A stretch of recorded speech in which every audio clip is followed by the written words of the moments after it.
Selamat pagi.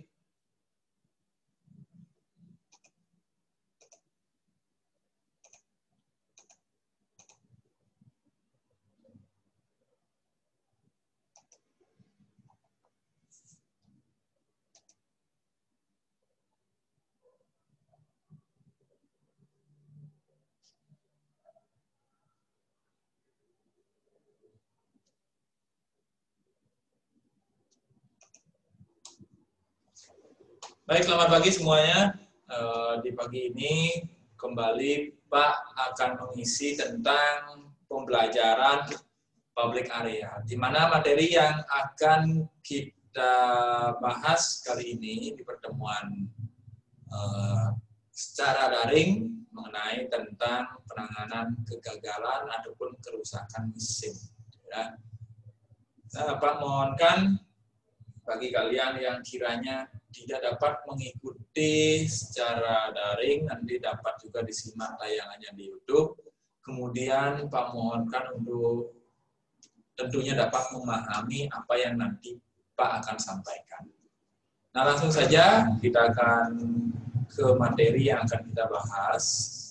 Namun sebelumnya mari kita mengaturkan puji syukur atas rahmat Tuhan Yang Maha Kuasa. Di pagi ini kita dapat berjumpa kembali dengan mengaturkan panganjali umat.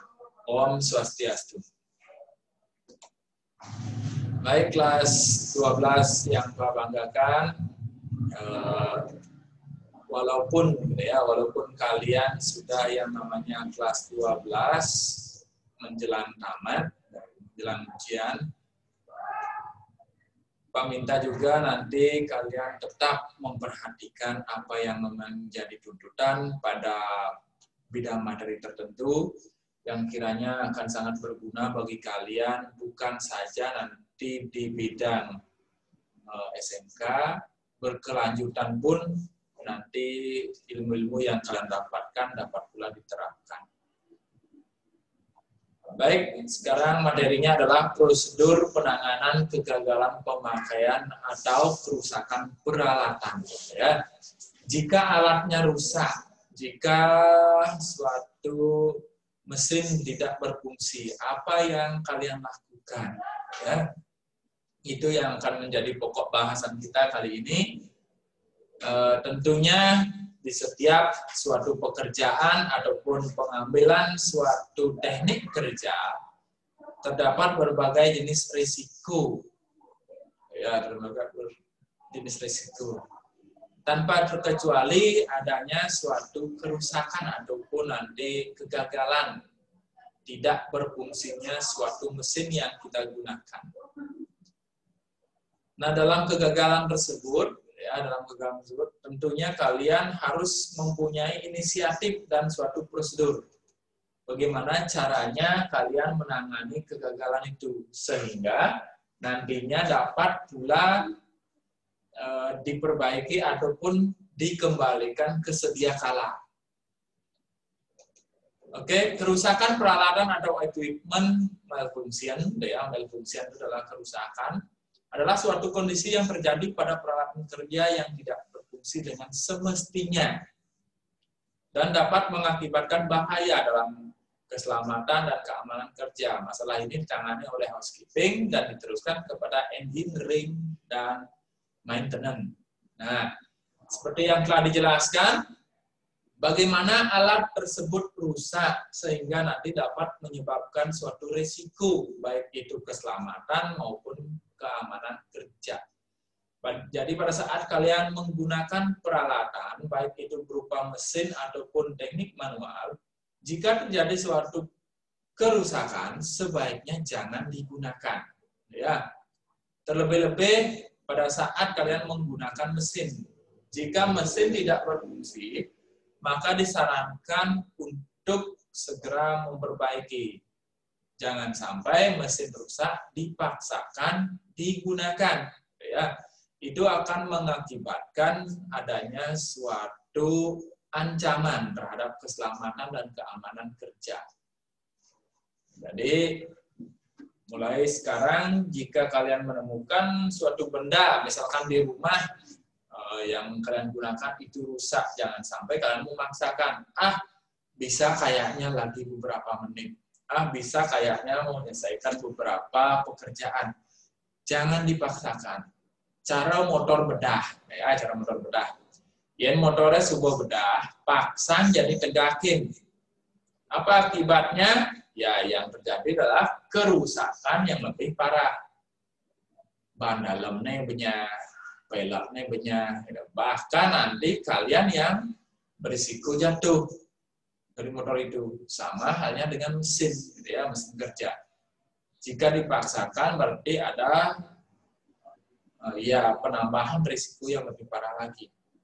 Maka dari itu jangan sampai kalian memaksakan untuk menggunakan mesin yang memang sudah berkategori rusak seperti itu. Nah, jika kalian sudah menemukan mesin tersebut dalam keadaan rusak, apa yang kalian lakukan? Ya, masalah ini ditangani oleh housekeeping, ingat housekeeping, dan diteruskan kepada engineering dan maintenance, perbaikan. Kemudian yang langkah pertama yang kalian lakukan itu adalah melakukan pelaporan awal. Kemana dilaporkan? Kerusakan peralatan yang dialami oleh tamu atau karyawan hotel biasanya dilaporkan ke Departemen Tata Graha. Kita yang berada di public area section, atasan kita itu adalah housekeeper. Pimpinan tertinggi di housekeeping itu disebut dengan housekeeper.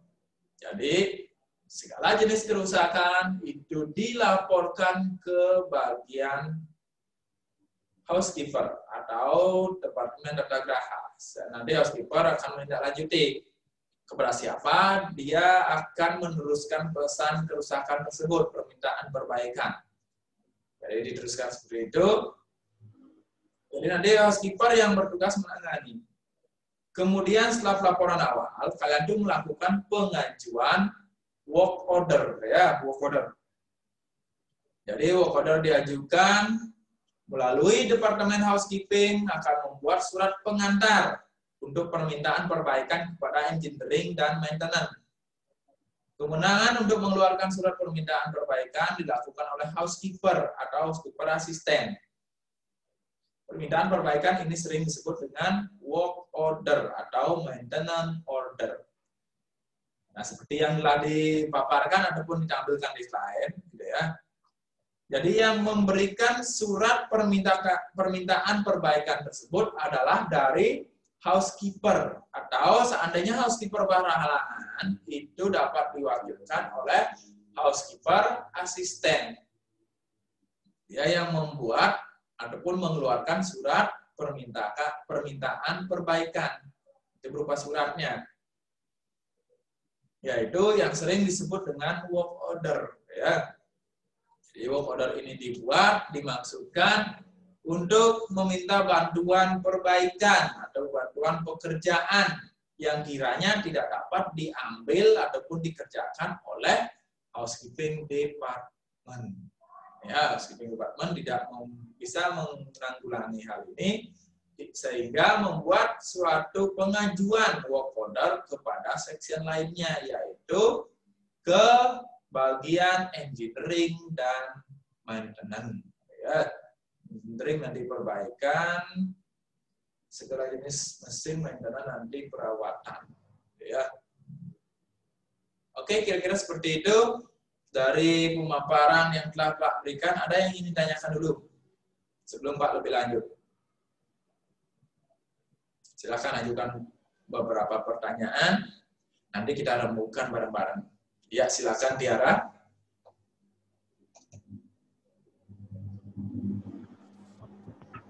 Lagi Pak. Ya, pagi. Kalau misalnya housekeeper tidak ada atau asistennya tidak ada, siapa Tunggu dulu, yang... Pak. Keraskan suara dulu. Ya, Pak. Ya. Ya, Pak. Ya, sudah. Saya mau bertanya, kalau misalnya housekeeper sama asisten housekeeper-nya itu tidak ada, lalu siapa yang bisa mengambil langkah ini, Pak? Siapa yang in charge atau hanya bagian-bagian yang penting saja yang dapat menangani? Oke, bagus sekali pertanyaan dari Tiara. Yang mengambil alih, ya, mengambil alih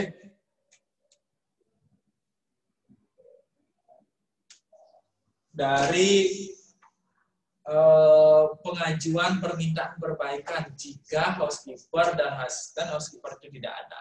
Ya begini, seandainya housekeeping dalam lingkup housekeeping itu berada di hotel kecil, ya, hotel kecil, misalkan villa. Siapa yang mengambil ataupun nanti hotelnya skup struktur organisasinya itu kecil. Namun dalam batasan ataupun ruang lingkup hotel tentunya ada yang disebut dengan housekeeper ataupun nanti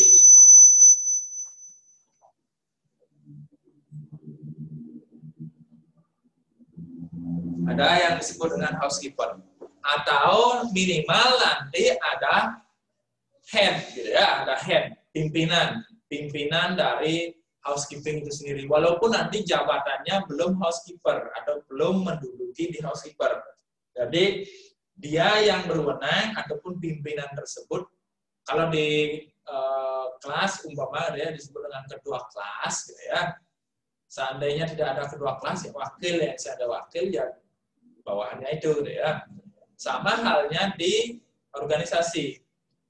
Seandainya di hotel kecil ataupun skup hotel tidak memiliki housekeeper dan asistennya, jadi yang mengambilnya itu adalah pimpinan section itu, baik sebutannya head section ataupun nanti head department, silakan. Jadi dia yang berwenang.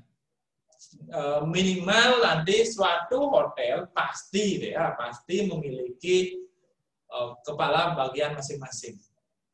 Karena tanpa adanya itu, hotel tidak akan dapat memberikan kekuasaan ataupun leluasa perintah kepada bawahan. Seandainya di villa, ya, di villa ruang skupnya nanti ada butler. Terus struktur organisasinya tidak jelas. Ya, seandainya ada kerusakan, siapa yang nanti mengajukan? Nggak usah ada pengajuan, ya. Kalau di hotel yang tanpa resmi tidak ada struktur organisasi seperti itu, nggak ada pengajuan seperti ini. Kemana? Ya siapa yang bisa, dia yang memperbaiki. Ya, tanpa adanya surat-surat seperti ini. Begitu seperti biasanya. Namun, yang Pak paparkan ini adalah ruang lingkup hotel besar, hotel besar. Jadi pada umumnya, pada intinya, beginilah seharusnya, ya. Kalau memang kalian tahu nanti, Pak, saya training, saya berada di villa A ataupun di tempat B, gitu umpama. Tidak ada pengajuan seperti ini, work order. Terus kalau rusak, ya kita yang memperbaiki. Nah, hal-hal seperti inilah, ya, hal-hal seperti inilah yang memang tidak dapat dijelaskan serta-merta dengan teori. Karena apa? Karena nanti berdasarkan pengalaman, ya, berdasarkan pengalaman, apa yang dipelajari di sekolah belum tentu juga nanti terkaitannya harus dan menjadi patokan di dunia usaha. Tidak seperti itu. Karena ya pengajuan ataupun nanti standar operasional prosedur pada setiap ataupun masing-masing dunia usaha, dunia industri itu beda-beda. Jadi kita tidak bisa memaksakan. Nah, alangkah baiknya kalau kita itu mempelajari secara umum dan mendalam di bidang yang memang lebih mendetail. Siapa tahu besok lusa kalau kita diterima di hotel besar ataupun di hotel luar negeri, seumpama ataupun menaik kapal pesiar, kita sudah dapat memahami apa yang menjadi tuntutan ataupun apa yang memang menjadi standar-standar tertentu di hotel-hotel besar seperti itu. Seperti itu, Tiara. Jadi yang menangani adalah head section, kepala sectionnya masing-masing, ya. Oke, untuk yang lain mungkin ada yang bertanya dulu sebelum Pak lanjutkan. Silakan, mumpung di pagi ini hujannya nggak mau muncul. Hujannya malu-malu muncul. Ya, pagi yang cerah. Jangan jiwa yang sepi, jiwa yang semangat. Ya, pagi yang cerah untuk jiwa yang semangat. Oke, siapa yang mau bertanya silakan. Kalau nggak ada, Pak akan lanjutkan. Jadi setelah pengajuan work order, ya, selanjutnya adalah distribusi work order. Pendistribusian ataupun penyaluran, ya, kemana work order ataupun kemana work order ini ditindaklanjuti ataupun kemana disampaikan, gitu ya. Work order atau maintenance order biasanya dibuat dalam rangkap 3 salinan. Triple kit copies, ya. Jadi dibuat rangkap 3, putih, kuning, pink, itu seumpama. Ataupun putih, kuning, hijau, terserah warnanya. Ataupun merah, kuning, hijau, silahkan. Ya. Yang jelas dibuat rangkap 3. Pendistribusiannya adalah 2 rangkap. Akan dikirimkan ke engineering ataupun maintenance, 1 sebagai arsip tembusan kepada petugas yang akan mengerjakan. Sedangkan 1 rangkap salinan ataupun original copy akan diarsipkan oleh skipping. Ya, dan 1-nya lagi nanti itu sebagai arsip. Arsip yang si pembuat, ya.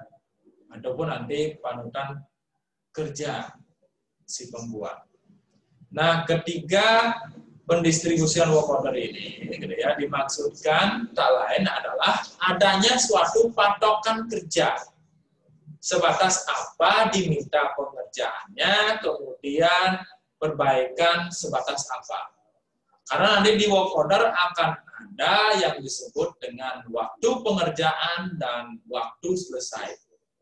Jangan sampai nanti work order tidak menerbitkan waktu, karena itu akan dihitung berapa lama akan dikerjakan, berapa lama selesai, termasuk besaran biaya yang dikenakan. Ya, jenis kerusakan pada mesin vacuum cleaner, umpama vacuum cleaner, rusaknya apa? Di mana rusaknya? Ya, tempat kejadiannya di mana? Terus jenis kerusakannya apa? Selanjutnya, waktu pengerjaan yang dibutuhkan itu berapa lama? Selesainya kapan? Ya, siapa yang mengerjakan dan siapa kepala yang bertanggung jawab? Itu diisi di work order. Ya, karena apa? Karena bukti tertulis merupakan bukti yang dapat menerbitkan otoritas kerja. Artinya ada hitam di atas putih seperti itu. Bukti yang memang tidak dapat dipungkiri kembali. Seandainya kalian itu nanti membuat suatu perjanjian, minimal ada MOU. Seandainya kalian itu ada istilahnya transaksi jual beli, minimal ada kwitansi, ya. Itu adalah bukti-bukti tertulis. Kalian ini seperti pada saat pendistribusian kerja ataupun pengaplikasian kerja, ada bukti tertulis apa? Work order, seperti itu. Jadi besok lusa jika ada kesalahan perbaikan ataupun terjadinya kesalahan kerja oleh departemen section yang kita minta, berarti kita tuh sudah ada bukti yang dapat menuntut kembali, ya. Yang disalahkan bukan kita nanti. Siapa yang salah mengisikan work order ataupun nanti mengerjakan work order, itu sudah ada bukti tertulis, ya, tertulis di work ordernya itu. Oke, lanjut. Tindak lanjut work order. Pelaporan, dilaporkan dulu, kemudian pengajuan, ya, pengajuan work order. Kemudian distribusi, kemana akan disampaikan. Kemudian tindak lanjut. Work order atau WO, atau maintenance order, ya, yang sering disebut dengan MO, yang masuk ke engineering dan maintenance akan ditindaklanjuti dengan mengidentifikasi jenis kerusakan, menyiapkan peralatan perbaikan, serta petugas yang mampu memperbaikinya. Jadi tidak serta-merta nanti kalau ada kerusakan suatu mesin, itu seseorang dapat memperbaikinya. Ataupun satu orang dapat memperbaiki semua jenis mesin. Bukan seperti itu, ya. nanti ada petugas khusus. Ini di bagian apa? Ya, seperti contoh, bengkel Honda dan bengkel Yamaha itu mekaniknya beda-beda. Yen nyemak di Honda, yen bagian metik, yen bagian manual. Atau kan di Yamaha gitu masih. Cuman yang bengkel Honda tidak dapat dimasukkan ke bengkel Yamaha. Ngerti maksudnya, Dun? Jadi dia itu bukan berkategori, memang dia disebut dengan bengkel ataupun mekanik, bukan serta-merta dia tuh bisa mengerjakan seluruh mesin motor, gitu ya. Seperti itu. Jadi sama halnya pada engineering ataupun maintenance yang ada di hotel. Siapa yang bertugas di bagian Crispo, ataupun siapa yang bagiannya di nilpis, ataupun siapa yang bertugas di bagian super clean, umpama. Dia itu ada bagian-bagian tertentu, mengkhusus. Karena tidak semua spek ataupun spesifikasi peralatan itu sama. Peralatan A dan peralatan B itu beda-beda. Contohnya, contoh kecil seperti yang kita miliki di sekolah, itu ada di floor brushing machine. Antara merek Nilfisk dan merek Crispo itu sudah beda. Kemudian apalagi di super clean, itu juga beda. Terus perbaikannya apakah sama? Bagaimana cara dari memperbaiki alat tersebut? Tidak, ya, tidak. Ada bengkel ataupun ada alur khusus yang dimiliki oleh setiap alat dengan merek ataupun spek tertentu. Jadi tidak seperti itu. Maka dari itu, engineering di bagian engineering section akan menyiapkan petugas yang mampu memperbaikinya. Jadi nanti petugas itu disinkronkan berdasarkan kerusakan yang ada. Jangan sampai petugas A disuruh memperbaiki yang memang bukan jobnya, ya, bukan keahliannya. Itu akan salah. Pengsing bongkar yes, pasang no, ya, itu malah akan mengakibatkan kerusakan fatal bagi mesin. Oke, kita lanjut. Pelaksanaan perbaikan. Jadi petugas engineering dan maintenance yang akan mengerjakan perbaikan akan membawa satu rangkap salinan WO atau MO sebagai petunjuk dan informasi tentang lokasi serta kerusakan yang akan dikerjakan. Ya, kerusakan yang akan dikerjakan. Jadi work order merupakan patokan kunci, ya, patokan kunci. Apa yang di mana akan memperbaiki, apa yang akan diperbaiki, terus kerusakannya apa, ya. Itu berdasarkan work order yang dibuat. Jadi seorang engineer, ya, petugas perbaikan, engineering ataupun maintainer akan memperbaiki suatu alat dengan berpatokan work order. Dia bukan semata-mata mencari-cari kembali. Ini apa nih usaha? Ini asane. Salah, ya. Dia itu sudah mempunyai patokan, yaitu work order. Dalam work order itu sudah dijelaskan bagian apa yang tidak berfungsi. Seperti itu. Kemudian lanjut. Laporan kepada head department. Nah, bila petugas telah selesai memperbaiki kerusakan, maka ia akan membuat laporan pengerjaan kepada kepala engineering dan maintenance untuk mengetahui lama waktu pekerjaan, klasifikasi kerusakan, dan juga biaya perbaikan. Ya, seperti yang telah Pak sebutkan tadi, jadi nanti adanya waktu pengerjaan dan selesai pengerjaan, termasuk klasifikasi kerusakan. Ya, klasifikasi kerusakan. Jadi dengan adanya klasifikasi tersebut, dia itu sudah bisa ataupun nanti dapat dikenakan biaya berapa, ya. Misalkan motor, nganti busi, nganti kene, oh, karena udah tak di mesin juga sama, apa yang diganti dan apa yang diperbaiki juga kena. Karena di dalam satu hotel biayanya tersebut nanti ditanggung oleh hotel tetap. Namun, ya, pada umumnya engineering ini sedikit dimiliki oleh hotel. umpamanya di Bali gitu ya, engineering bagian perbaikan mesin mengkhusus seperti ini sedikit dimiliki. Karena yang kita ketahui gitu ya, kerusakan mesin di hotel-hotel menengah ke bawah ataupun berupa resort itu sangat jarang, ataupun nanti mesinnya dipanggil mekaniknya, itu yang diumpamakan ataupun dikategorikan sebagai engineering hotel.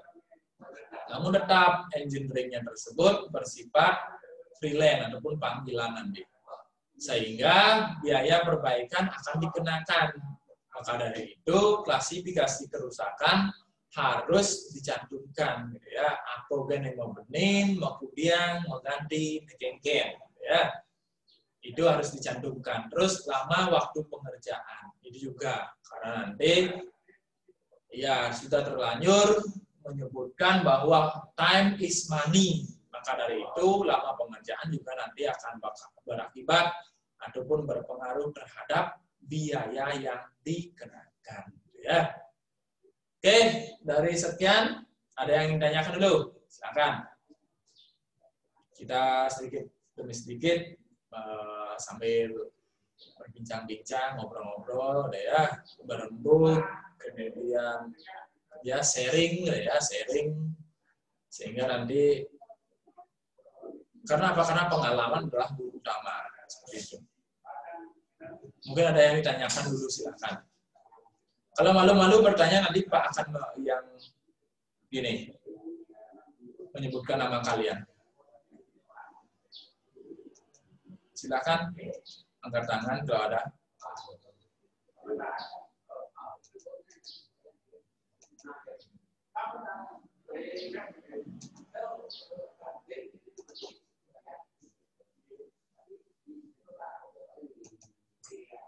Yulia Stuti.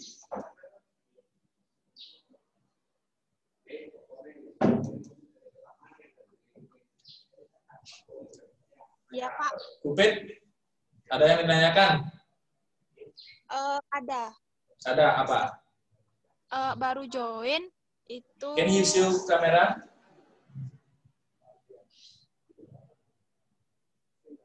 Iya, karena nak bangun pijak-pijak nanti aku masuki ya. Oke, apa yang ditanyakan? Udah studi? Ya, saya kan baru join pas pengajuan work order atau maintenance order.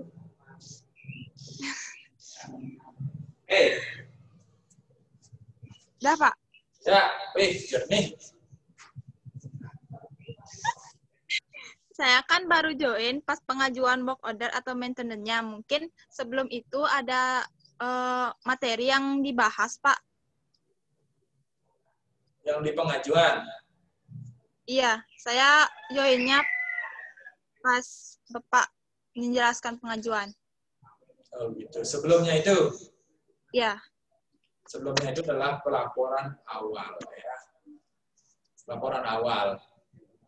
Jadi public area attendant melaporkan kepada siapa? Housekeeper, ya. Apa dan bagaimana? Ada alat rusak, hijau, bagiannya apa, jenis alatnya apa. Itu dilaporkan ke housekeeper. Nanti setelah dilaporkan, housekeeper itu melakukan penerbitan work order, ya, meminta ke engineering ataupun maintenance. Selanjutnya engineering dan maintenance ada distribusi dulu, distribusi work order dibuat rangkap, ya. Kemudian tindak lanjut engineering dan maintenance akan segera menindaklanjuti ataupun memperbaiki peralatan yang rusak sesuai dengan yang dituliskan di work order. Terus pelaksanaan perbaikan setelah selesai, ya dibuat pelaksanaan perbaikan, sesuaikan nanti apa yang dikerjakan oleh engineering itu sesuai dengan work order, sing melebih-lebihkan ya, ataupun sing mengurangi. Terus laporan kepada head departemen ataupun kepala section. Apa yang telah dikerjakan itu yang dilaporkan. Kira-kira ada lagi yang ditanyakan dulu? Seperti itu yang telah dijelaskan. Selanjutnya, mungkin ada yang menanyakan yang lain daripada itu yang belum dipahami. Silahkan. Berarti bisa seperti itu. Bisa ya, ilustratif. Oke. Oke, kita akan lanjutkan.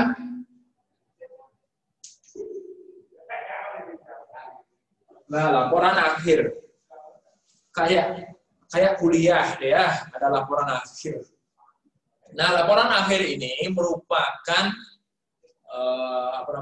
bukti tertulis perbaikan yang telah dilakukan engineering dan maintenance akan dilaporkan kembali ke Departemen Housekeeping untuk dilakukan inspeksi terhadap kerusakan peralatan yang telah diperbaiki dan memastikan peralatan tersebut benar-benar telah berfungsi. Ya, oke. Ini laporan akhir layaknya seperti final checking.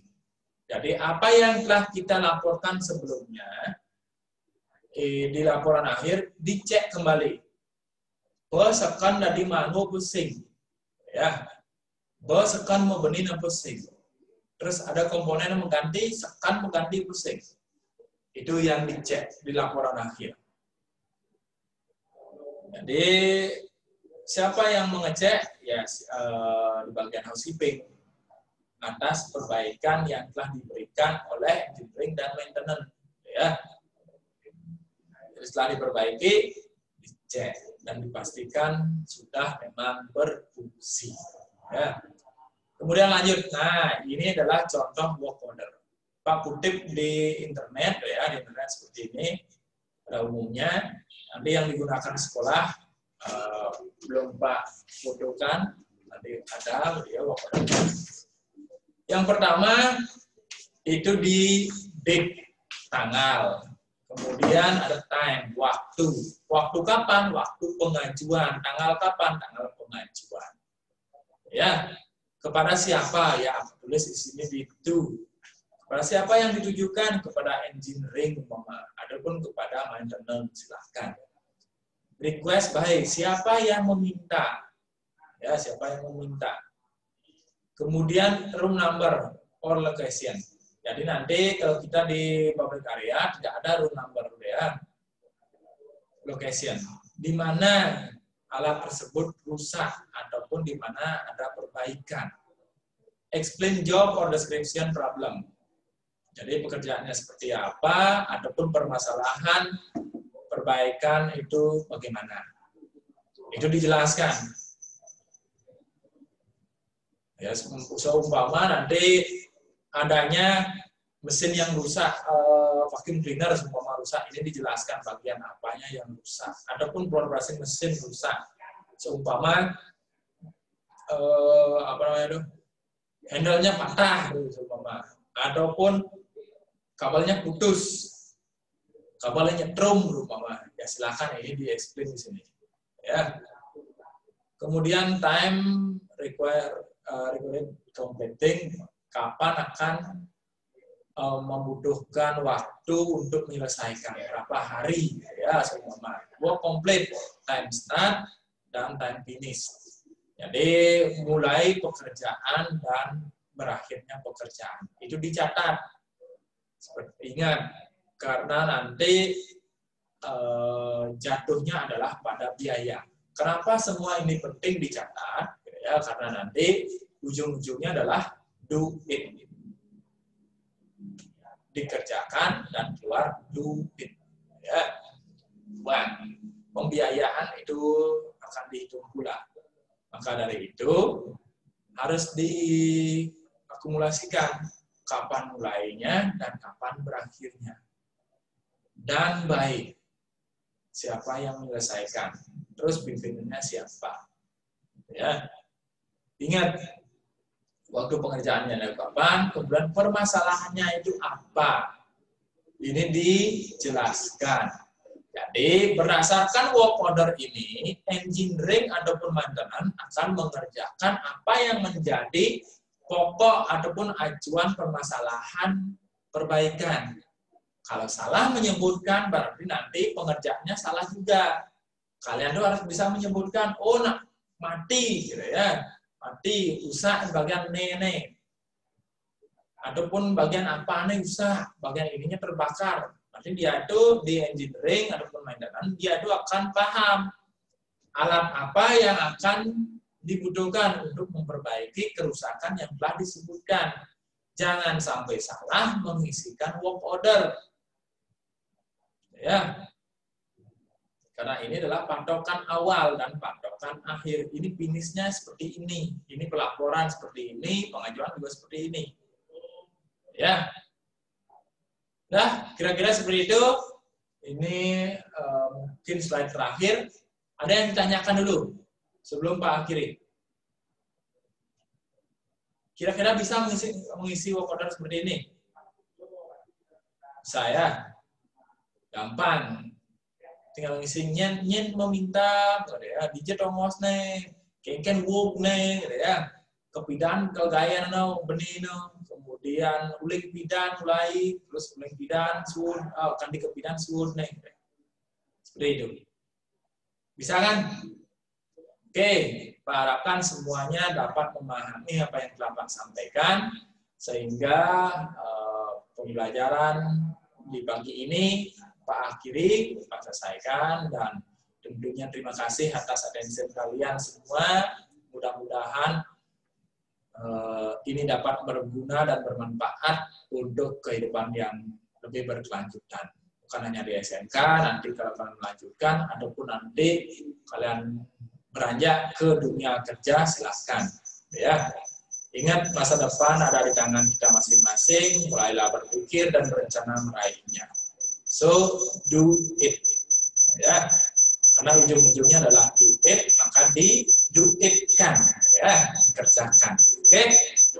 Sebagai akhir dari pertemuan Manya secara virtual seperti ini, Pak akhiri dengan Parama Santi. Om Santi Santi Santi Om.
Om Swastiastu.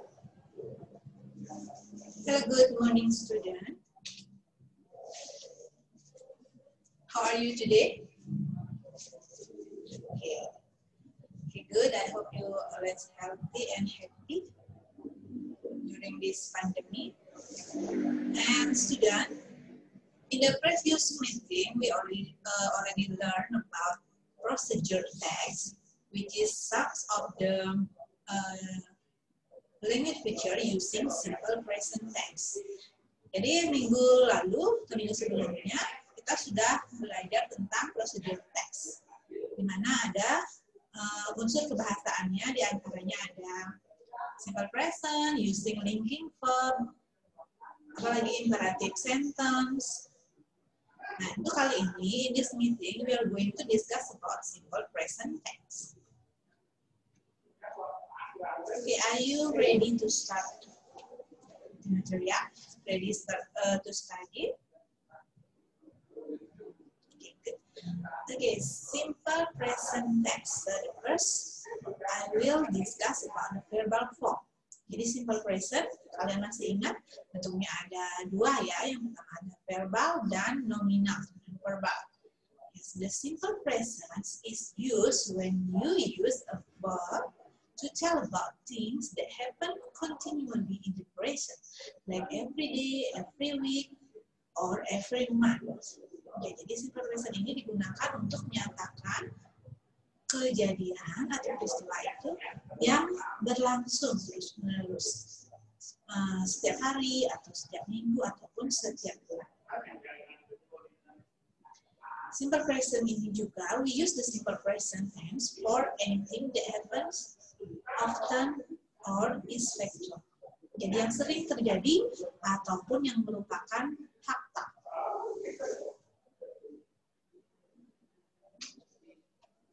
Okay, the first, we use the present tense for repeated, number one, for repeated or regular action in the present time period. Jadi digunakan untuk menyatakan kejadian yang diulang-ulang secara berurutan. Misalnya, I take the train to the office. Jadi dia setiap hari ke kantor berangkatnya menggunakan kereta api. Ya. Saya selalu naik kereta api ke kantor. Jadi sekarang mungkin dia menggunakan kereta api, besok lagi naik kereta api, begitu juga seterusnya. Repeated. And then the trains to Berlin leaves every hour. Juga langsung secara regular. So John sleeps 8 hours every night during the week. Jadi setiap malam dia selalu tidur selama 8 jam. Nah, itu dilakukan setiap hari.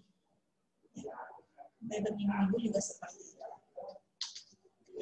And then number 2 for fact. Jadi untuk menyatakan fakta atau kebenaran. For example, the president of USA lives in the White House. Jadi presiden Amerika tinggal di Gedung Putih. And then, a dog has 4 legs. Jadi, ekor anjing mempunyai 4 kaki. And then number 3, for habits. Jadi simple present ini juga bisa digunakan untuk menyatakan kebiasaan ya, for habits. I get up early every day. Saya bangun pagi setiap hari. And Carol brushes her teeth twice a day. Carol menyikat giginya 2 kali dalam sehari. And then example number 3, they travel to their country house every weekend. Jadi mereka berpergian atau jalan-jalan setiap hari akhir pekan. Oke, simple present tense affirmative ini adalah bentuk positif. Ini bentuk verbalnya ya. Simple present tense affirmative atau bentuk kalimat positifnya. Because we have a subject and a verb, the rest of the sentence ataupun object. Verb yang digunakan ini adalah verb 1. Yang digunakan adalah verb 1. Okay. Look at the subject. Jadi subjek itu ada I, you, we, they. So I, you, they, we. And then he, she, it.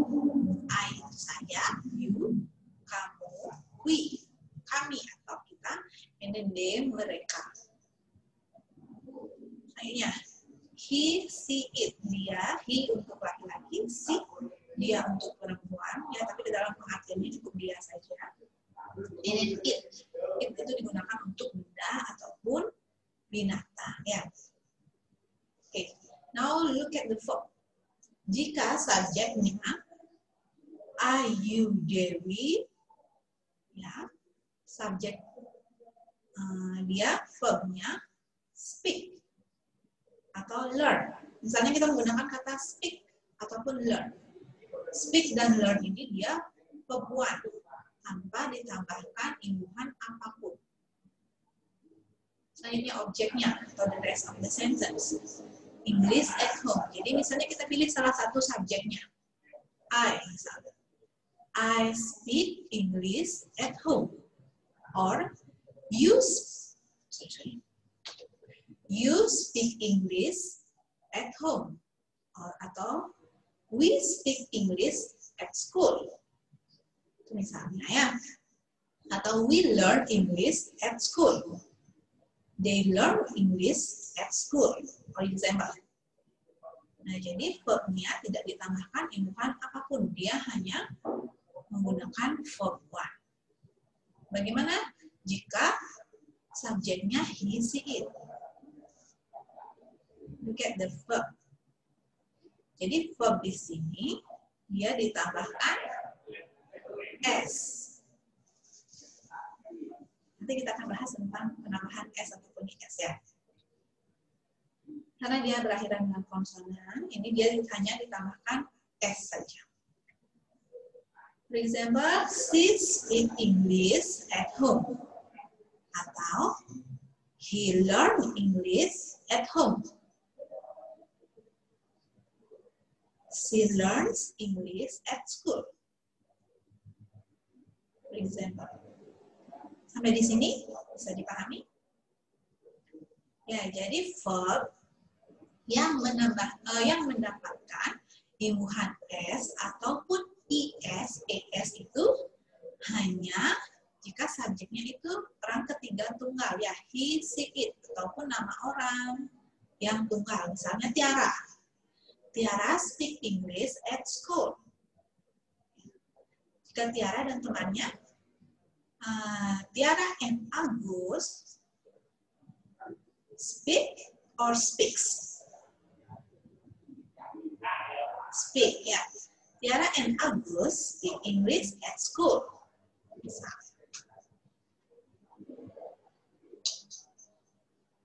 Oke, di sini example. Ini bentuk positifnya. Susi Pujiastuti is the Ministry of Maritime Affairs and Ferries. Jadi Susi Pujiastuti adalah Menteri Kelautan. Ya, selanjutnya, she reads Harry Potter books every day. Nah, lihat coba di sini. Yang contoh nomor 1 ini adalah bentuk nominal ya. Contoh nomor 2 ini baru dia bentuk verbalnya. She reads Harry Potter books every day. Nah, karena di sini subjeknya she, maka verbnya mendapatkan imbuhan s karena berakhiran dengan konsonan. She reads Harry Potter's book every day. Jadi dia membaca buku Harry Potter setiap hari. Kalau dia subjeknya jamak, they watch new movies every Sunday. Watch-nya dia tidak mendapatkan imbuhan apapun. Mendapatkan imbuhan s ataupun is. Verb yang mendapatkan, ini verb yang mendapatkan imbuhan s atau is itu bukan berarti jamak ya, beda lagi. Dengan jumlah benda yang lebih dari satu itu beda lagi ya. Okay, the spelling for the verb in the third person differs depending on the ending of the verb. Nah, jadi di sini ada kata yang mendapatkan imbuhan es. Ini adalah kata-kata jika subjeknya itu orang ketiga tunggal. She, he, it, ataupun person's names. Jika dia tunggal, ketiga tunggal ya. For verbs that ends in o, ch, sh, ss, x, or z ini dia ditambahkan es. Jika subjeknya she, he, it. Tapi kalau subjeknya Ayu, Dewi, ataupun jamak, dia tidak perlu ditambahkan es. Oke, seperti go. Go ini berakhiran dengan huruf o. Jadi, goes. Dewi goes to school every day. And then, catch. Jadi, catches. Ya, menangkap. Bayu catches some fish. Ayu menangkap beberapa ikan. Was menjadi washes. Yuli washes her clothes every week. Kiss, ya kiss ini double S, dia juga mendapatkan imbuhan IS. Kisses. My mom kisses me before sleep. So, my mom always kisses me at night. Fix menjadi fixes. Ya. He fixes his problem. Selanjutnya juga bus menjadi basis. Ya, lihat ini O, CH, SH, SS, X, ataupun Z, dia mendapatkan imbuhan IS jika subjeknya orang ketiga tunggal. Itu tergantung subjek. Dan ingat ini hanya dalam kalimat positif. Number 2, for verbs that end in consonant and then follow by Y. We remove the Y and add IES. Oke, jadi jika ada kata yang akhirannya itu konsonan dan diikuti huruf Y, ini konsonan ya, R ini konsonan lalu diikuti sama Y. D ini konsonan diikuti Y. R ini juga konsonan diikuti Y. Begitu juga seterusnya. Maka Mary ini berubah menjadi Marys. Y-nya itu hilang dan dia berubah menjadi IES. Can you get it? Bisa dipahami? Ini juga jika subjeknya adalah ketiga tunggal ya. She, he, it. Marry, study, caring, worry. Ini sebelum Y ini adalah huruf konsonan, huruf mati. Ya. Jadi Y-nya hilang, lalu ditambahkan, lalu berubah menjadi IES. Ditambahkan IES. Marry menjadi Marys, study menjadi studies, carry menjadi carries, worry, worries. Next, for verbs that end in a vowel followed by Y, we just add S. Ya, misalnya play.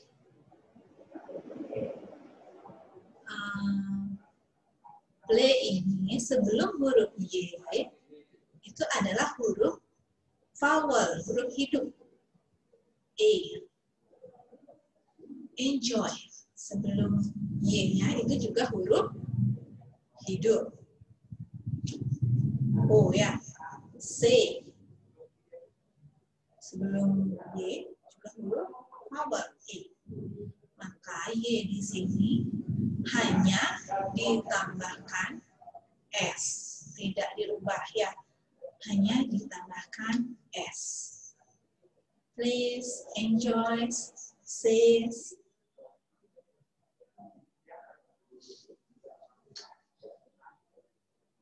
Okay, next. Word order for negative sentence. Jadi sekarang kita lanjut ke kalimat negatifnya. Tadi itu kita fokus untuk ke yang positif.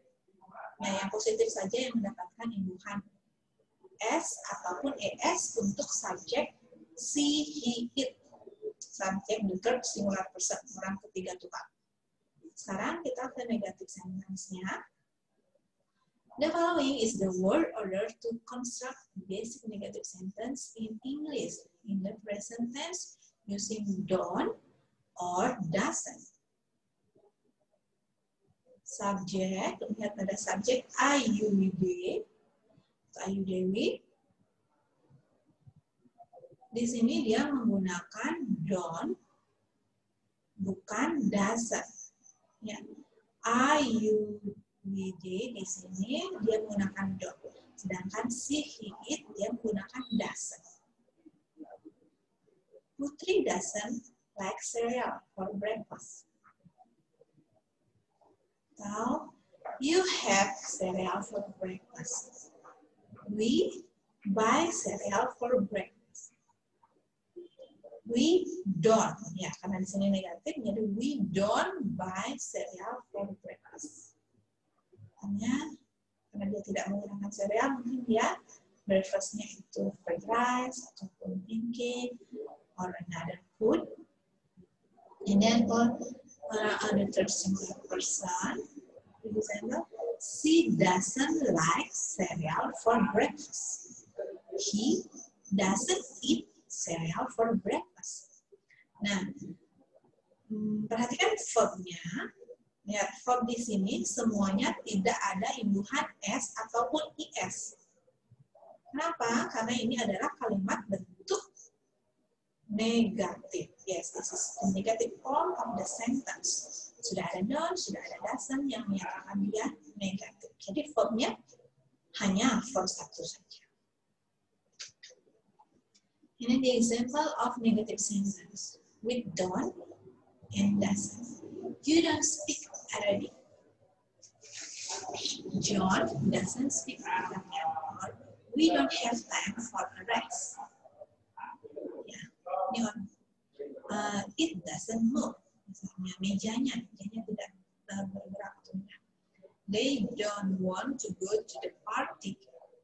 She doesn't like fish. She doesn't. They don't. It doesn't. Putri doesn't. Putri doesn't like fish.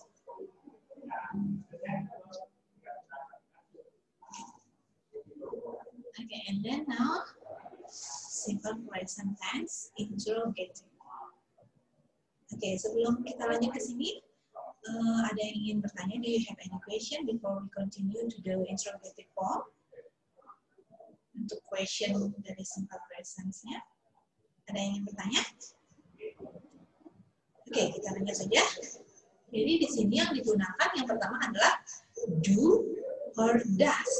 Ya, does itu untuk subjek,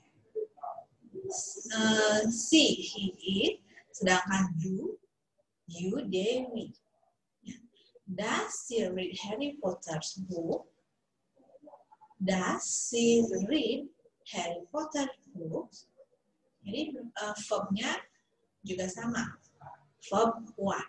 Tapi di sini bedanya do atau does-nya yang diletakkan paling awal yang untuk menyatakan itu interrogatif.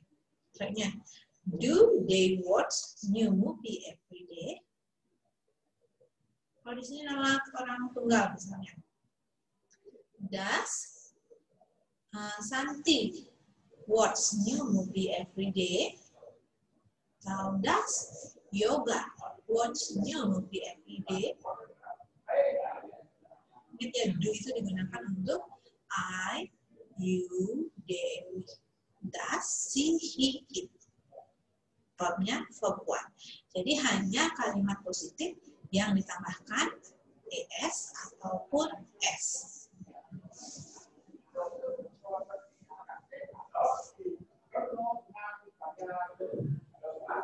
Okay, this is the example. Do you need a dictionary? Apakah kamu memerlukan kamus?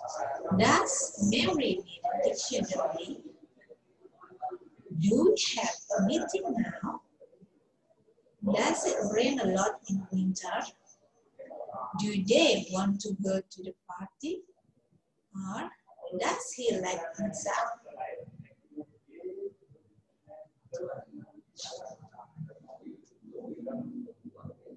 Let's do that. There is the explanation of simple present tense in the verbal form yang menggunakan verb. Now we continue to the simple present tense in nominal form. The first is the positive sentence. And subject, yang pertama itu ada subject, to be. To be untuk present adalah is, am, are. Is, am, are. Lalu diikuti oleh non-verb. Bisa adjective, noun, pronoun. Kalau dia Singular, I see him, it.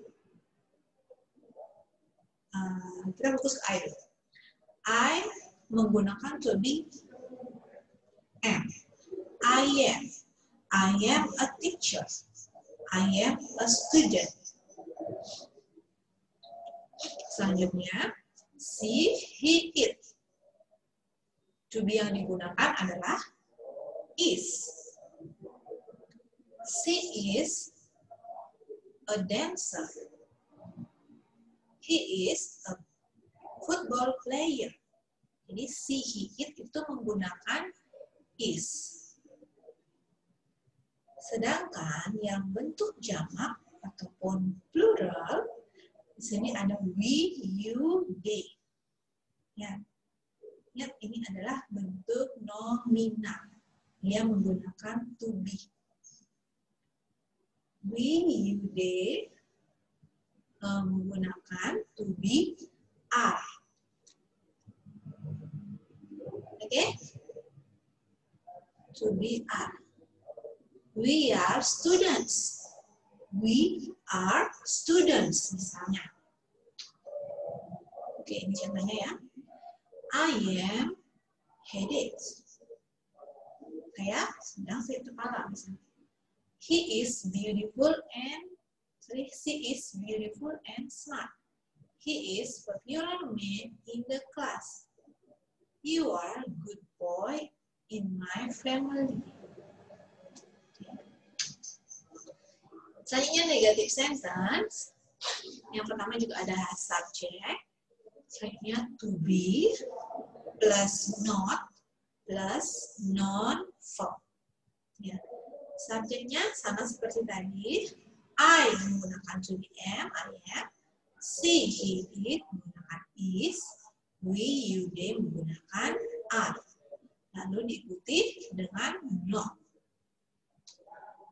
I am not a student. He is not a gardener. They are not my friend.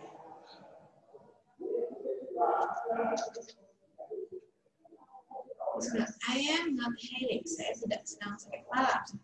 She is not beautiful and smart. He is not popular man in the class.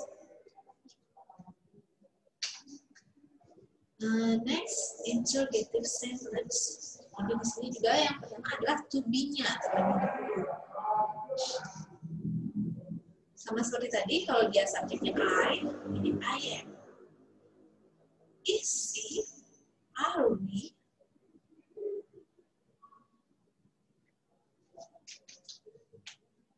Am I headache? Maka saya sedang sakit kepala. Is she beautiful and smart? Is he the popular man in the class?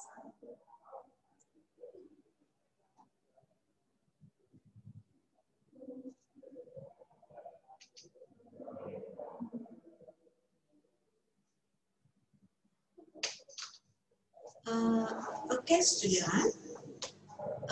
Untuk tugas dari procedure text-nya pada pertemuan sebelumnya, di sini I have a task for you to make a video using of procedure text, ya.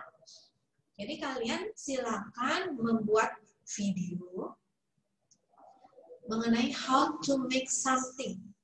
Yang penting dia prosedur apa saja boleh ya. Minimal sekitar 5 menit waktunya, untuk waktu 5 menit. Nah, untuk formatnya itu silakan nanti isi kelas kalian terlebih dahulu, baru nomornya, nomor absen kalian, dan nama lengkap kalian.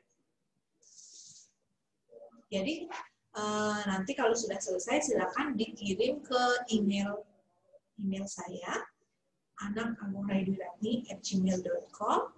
Nah, ini tugasnya untuk siswa kelas AP1, 1, 2, 3, 4, 6, 8, 9, 10, 11. Ya, Jadi kecuali AP5 dan AP7. Kecuali AP5 dan AP7, silakan membuat satu video procedure text. Lalu dikirimkan ke email saya. Untuk yang tidak join kelas hari ini, saya nanti temannya tolong diinfokan ke teman yang lain ya. Oke, terima kasih.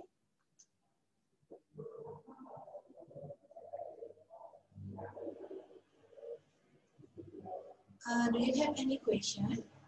Ada yang ingin ditanyakan mengenai tugas ataupun mengenai materi hari ini? You can raise your hand.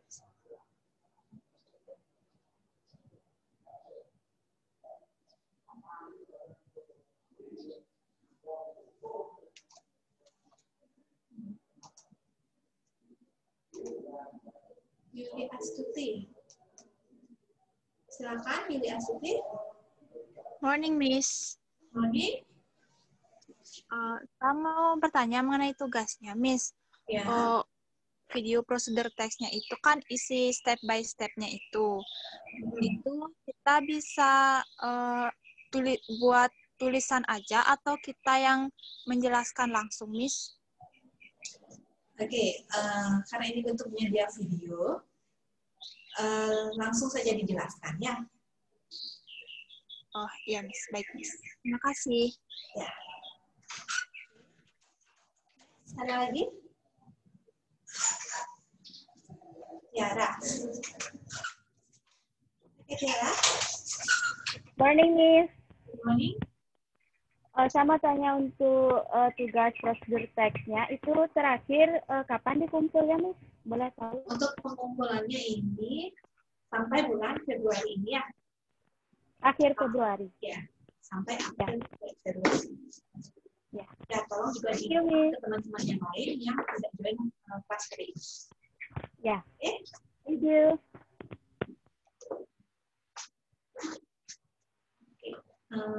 Karena